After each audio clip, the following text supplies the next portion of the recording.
Some days are harder than others. I saw this quote. I was reading a book this weekend, a book called Running and Being by Dr. George Sheehan. And I've read it before, but I was reading it again, and there was a quote in there that really struck me. It said, he quoted an old basketball coach. He didn't name the coach, but he quoted the coach, and he said, "There are some days when the ball just won't go in the basket, but there's never any excuse to not play good defense."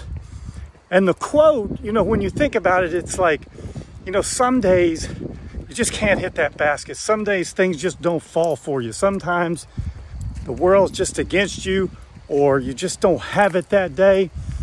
And, it just is a struggle. And if you're a basketball player, if the ball's just not going in the basket, you can't just quit and sit over on the bench and sulk, because you can play defense. You can put forth the effort, because that doesn't require you making the basket. That just requires effort.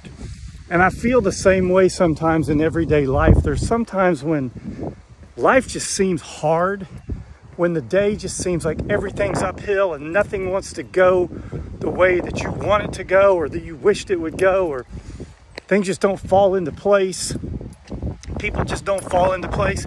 But there's never any excuse to not stop and listen deeply and connect.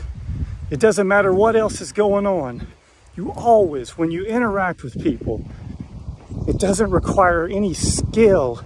It just requires you to put forth the effort, to stop, listen deeply, and try to connect. And maybe that changes the flow of the day for you and for the person you're interacting with. So even if the day seems all uphill and it's just a struggle and it just seems hard, when you run into people, stop, listen deeply, connect. Make the most of it. That's why we mow-yo.